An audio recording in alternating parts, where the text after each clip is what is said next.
नमस्कार। Chanakya IAS academy के daily current affair session में आपका स्वागत है। आज है 29 अगस्त और 29 अगस्त से जितने भी महत्वपूर्ण प्रश्न बनते हैं हम उन पर चर्चा करेंगे। हमारा आज का पहला प्रश्न है, हाल ही में खबरों में रहा खनन प्रहरी ऐप किस क्षेत्र से संबंधित है? अवैध कोयला खनन, कोयला भंडारण, अवैध पेट्रोलियम या फिर इनमें से कोई नहीं? तो अभी खबरों में रहा खनन प्रहरी ऐप अवैध कोयला खनन से संबंधित है। खनन प्रहरी मोबाइल ऐप कोयला मंत्रालय के नेतृत्व में एक पहल है जिसका उद्देश्य सार्वजनिक भागीदारी के माध्यम से अवैध कोयला खनन पर अंकुश लगाना है। यह ऐप कोयला खदान निगरानी और प्रबंधन प्रणाली वेब पोर्टल के साथ मिलकर काम करता है, जिसे Bhaskaracharya institute of space application and geo informatics और CMPDI रांची के सहयोग से विकसित किया गया है। हमारा आज का अगला प्रश्न देखेंगे, ब्राइट स्टार 23 सैन्य अभ्यास की शुरुआत कहाँ की गई है? भारत, मिस्र, जापान या फिर ऑस्ट्रेलिया? तो अभी हाल ही में मिस्र में आयोजित हो रहा है ब्राइट स्टार 23 सैन्य अभ्यास। भारतीय वायुसेना की एक टुकड़ी ने अभ्यास ब्राइट स्टार 23 में पहली बार भाग लेते हुए एक महत्वपूर्ण यात्रा शुरू की है। यह द्विवार्षिक बहुपक्षीय त्रिसेवा अभ्यास 27 अगस्त से 16 सितंबर 2023 तक मिस्र के काहिरा एयरबेस पर हो रहा है। ब्राइट स्टार 23 अभ्यास में भारतीय वायुसेना की भागीदारी भारत और मिस्र के बीच असाधारण संबंधों को और मजबूत करती है। हमारा आज का अगला प्रश्न देखेंगे, कौन सा भारतीय शहर वायु गुणवत्ता पूर्व चेतावनी प्रणाली प्राप्त करने वाला तीसरा शहर बन गया है? भोपाल, अहमदाबाद, कोलकाता या फिर नई दिल्ली? तो अभी हाल ही में कोलकाता वायु गुणवत्ता पूर्व चेतावनी प्रणाली प्राप्त करने वाला तीसरा शहर बन गया है। भारतीय शहर कोलकाता ने पुणे स्थित भारतीय उष्णकटिबंधीय मौसम विज्ञान संस्थान द्वारा विकसित वायु गुणवत्ता प्रारंभिक चेतावनी प्रणाली को अपनाकर एक महत्वपूर्ण कदम आगे बढ़ाया है। यह प्रणाली शहर के भीतर बढ़ते वायु प्रदूषण के स्तर से निपटने के लिए तत्परता बढ़ाने और उपायों को सुविधाजनक बनाने के उद्देश्य से वास्तविक समय वायु प्रदूषण डेटा और पूर्वानुमान दोनों प्रदान करती है। कोलकाता में वायु गुणवत्ता प्रारंभिक चेतावनी प्रणाली सेंसर के एक जटिल नेटवर्क से सुसज्जित है जो वास्तविक समय में वायु गुणवत्ता सूचकांक की निगरानी करता है। हमारा आज का अगला प्रश्न देखेंगे, हाल ही में कौन सी अंतर्राष्ट्रीय संस्था ने जलवायु परिवर्तन और स्वास्थ्य केंद्र बनाने की घोषणा की है? WHO, एशियाई विकास बैंक, वर्ल्ड बैंक या फिर इनमें से कोई नहीं? तो अभी हाल ही में एशियाई विकास बैंक ने घोषणा की है जलवायु परिवर्तन और स्वास्थ्य केंद्र बनाने की।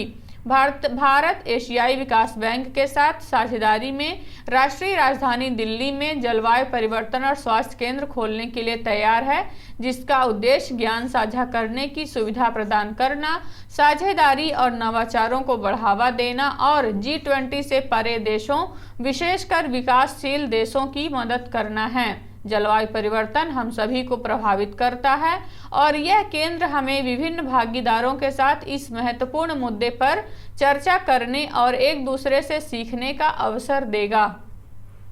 हमारा आज का अगला प्रश्न देखेंगे, हाल ही में RBI ने किस देश में अकोला मर्चेंट कोऑपरेटिव बैंक के विलय को मंजूरी दी है?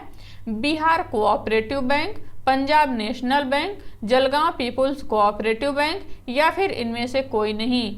तो अभी हाल ही में RBI ने जलगांव पीपुल्स कोऑपरेटिव बैंक को अकोला मर्चेंट कोऑपरेटिव बैंक से विलय को मंजूरी दी है। भारतीय रिजर्व बैंक ने जलगांव पीपुल्स कोऑपरेटिव बैंक और अकोला मर्चेंट कोऑपरेटिव बैंक के विलय को मंजूरी दी है, जिसका उद्देश्य एक एकीकृत इकाई के तहत ग्राहकों के लिए संचालन और सेवाओं को सुव्यवस्थित करना है। अकोला मर्चेंट कोऑपरेटिव बैंक की शाखाएं the Jalgaon people's cooperative bank की शाखाओं के रूप में काम करेंगी। Twin cities cooperative bank urban bank limited और Kranti cooperative urban bank limited के विलय को भी केंद्रीय बैंक ने मंजूरी दे दी है। हमारा आज का अगला प्रश्न देखेंगे। हाल ही में किस बैंक ने 1 लाख महिलाओं को समर्थन देने के लिए फ्रंटियर मार्केट्स के साथ साझेदारी की है? Jio finance group, Airtel payments bank, Paytm या फिर इनमें से कोई नहीं? तो अभी हाल ही में एयरटेल पेमेंट्स बैंक ने 1 लाख महिलाओं को समर्थन देने के लिए फ्रंटियर मार्केट्स के साथ साझेदारी की है। Airtel payments bank, frontier markets और Mastercard centre for inclusive growth ने सी लीड्स भारत उद्यम के लॉन्च की घोषणा की है, जो अपनी तरह की पहली पहल है, जिसका उद्देश्य महिलाओं के स्वामित्व वाले छोटे व्यवसायों को उनकी आय में वृद्धि और विविधता लाने के लिए संसाधनों, उपकरणों और अवसरों के साथ ऊपर उठाना है। निजी क्षेत्र और सामाजिक उद्यम को एक साथ लाना, महिलाओं के स्वामित्व वाले छोटे व्यवसायों की आय बढ़ाने के तरीकों को अनलॉक करने के लिए डिजाइन किए गए डिजिटल फर्स्ट मॉडल का प्रदर्शन करना है। हमारा आज का अगला प्रश्न देखेंगे। भारत की पुरुष रिले टीम विश्व एथलेटिक्स चैंपियनशिप में किस स्थान पर रही है? चौथे स्थान पर, 5वें स्थान पर, 9वें स्थान पर या फिर इनमें से कोई नहीं? तो अभी हाल ही में चल रहे पुरुष रिले टीम विश्व एथलेटिक्स चैंपियनशिप में भारत की टीम 5वें स्थान पर रही है। भारतीय पुरुष 4x400 मीटर रिले टीम विश्व एथलेटिक्स चैंपियनशिप 2023 में रिले रेस फाइनल में 5वें स्थान पर रही। Quincy Hall, Vernon Norwood, Justin Robinson और राय बेंजामिन की यूएसए रिले टीम ने पहला स्थान हासिल किया है और स्वर्ण पदक जीता है, जबकि फ्रांस ने रजत पदक जीता और ग्रेट ब्रिटेन ने कांस्य पदक जीता है। हमारा आज का अगला प्रश्न देखेंगे। हाल ही में आयोजित डच ग्रां प्री 2023 किसने जीता है? Max Verstappen, Lionel Messi, Lewis Hamilton या फिर इनमें से कोई नहीं? तो अभी हाल ही में आयोजित डच ग्रां प्री 2023 मैक्स वर्स्टैपेन ने जीता है। मैक्स वर्स्टैपेन ने लगातार तीसरे वर्ष डच ग्रां प्री जीता है, एक बार फिर अपनी घरेलू दौड़ में जीत हासिल की है। प्रमुख जीत के साथ वर्स्टैपेन ने अब सेबेस्टियन वेट्टल के लगातार 9 फॉर्मूला 1 जीत के सर्वकालिक रिकॉर्ड की बराबरी कर ली है। वर्स्टैपेन की जीत सीजन की उनकी 11वीं जीत थी और इसने ड्राइवर्स चैंपियनशिप में उनकी बढ़त को 138 अंकों तक बढ़ा दिया है। वह अब लगातार दूसरी विश्व चैंपियनशिप जीतने की ओर अग्रसर हैं। हमारा आज का अगला प्रश्न देखेंगे।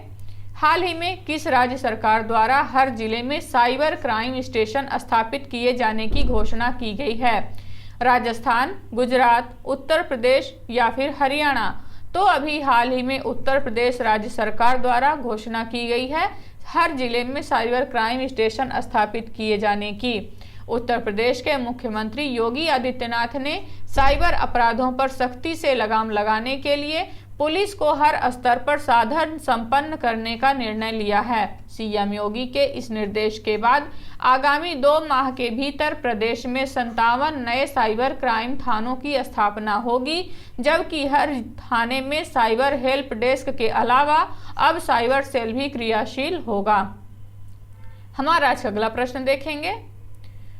हाल ही में किस देश में पहला हिंदू मंदिर बनकर तैयार हुआ है? अजरबैजान, ताइवान, सऊदी अरब या फिर इनमें से कोई नहीं? तो अभी हाल ही में ताइवान में देश का पहला हिंदू मंदिर बनकर तैयार हुआ है। ताइवान की राजधानी ताइपे में पहला हिंदू मंदिर बनकर तैयार हुआ है। इस हिंदू मंदिर का उद्घाटन पिछले दिनों किया गया है। ताइवान के इस इकलौते हिंदू मंदिर का नाम सबका मंदिर रखा गया है। सबका मंदिर पर ताइवान में IIT इंडियंस की संस्थापक डॉक्टर प्रिया लालवानी पुरसवेनी ने कहा कि यह न केवल ताइवान में रहने वाले भारतीयों के लिए अपितु ताइवान के नागरिकों के लिए भी एक महत्वपूर्ण है। तो ये रहे आज के हमारे कुछ महत्वपूर्ण प्रश्न। आशा करते हैं चाणक्य IAS अकेडमी द्वारा चलाया जा रहा करंट अफेयर सेशन आपको पसंद आ रहा होगा। हमारे ऐसे और भी कंटेंट से जुड़ने के लिए चैनल को सब्सक्राइब करें और बेल आइकन दबाना ना भूलें। धन्यवाद।